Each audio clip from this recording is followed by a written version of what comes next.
Hello everyone, ಹೇಗಿದ್ದೀರಾ ಎಲ್ಲರೂ? ಇವತ್ತು ರೆಸ್ಟೋರೆಂಟ್ ಸ್ಟೈಲ್ ವೆಜ್ ಮಂಚೂರಿ ಹೇಗೆ ಮಾಡೋದು ನೋಡೋಣ.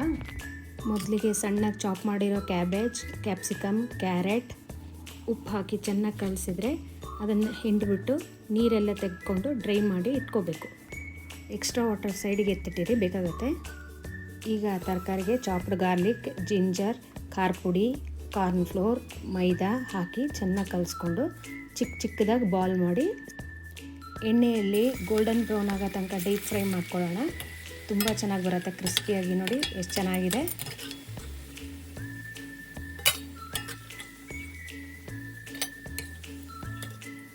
ಈಗ ನೆಕ್ಸ್ಟ್ ಸಾಸ್ ರೆಡಿ ಮಾಡ್ಕೊಂಬೋಣ.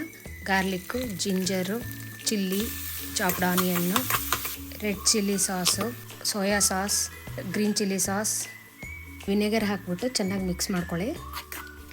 ಈಗ ವೆಜಿಟೇಬಲ್ ಎಕ್ಸ್ಟ್ರಾಕ್ಟೆಡ್ ವಾಟರ್ ಎತ್ತಿಟ್ಟಿದ್ವಲ್ಲ, ಅದಕ್ಕೆ ಕಾರ್ನ್ಸ್ಟಾರ್ಚ್ ಹಾಕಿ ಮಿಕ್ಸ್ ಮಾಡಿ ಸ್ವಲ್ಪ ಉಪ್ಪು ಹಾಕಿ ಕಲಿಸ್ಕೊಳ್ಳಿ. ನೋಡಿ, ಈ ಕನ್ಸಿಸ್ಟೆನ್ಸಿ ಬರೋ ತನಕ ಕುಕ್ ಮಾಡಿ. ಕ್ರಿಸ್ಪಿ ಮಂಚೂರಿಯನ್ ಬಾಲ್ಸ್ ಹಾಕಿ ಚೆನ್ನಾಗಿ ಟಾಸ್ ಮಾಡಿ. ಮೇಲೆ ಗಾರ್ನಿಷ್ ಮಾಡೋಕ್ಕೆ ಆನಿಯನ್, ಸ್ಪ್ರಿಂಗ್ ಆನಿಯನ್, ಕೊತ್ತಂಬರಿ ಹಾಕ್ಬಿಟ್ಟು ಬಿಸಿಯಾಗಿ ಸರ್ವ್ ಮಾಡಿ. ನಿಮಗೆ ರೆಸಿಪಿ ಇಷ್ಟ ಆದಲ್ಲಿ ಲೈಕ್, ಶೇರ್ ಆ್ಯಂಡ್ ಸಬ್ಸ್ಕ್ರೈಬ್ ಮಾಡಿ ನನ್ನ ಚಾನಲ್ಗೆ. Thank you.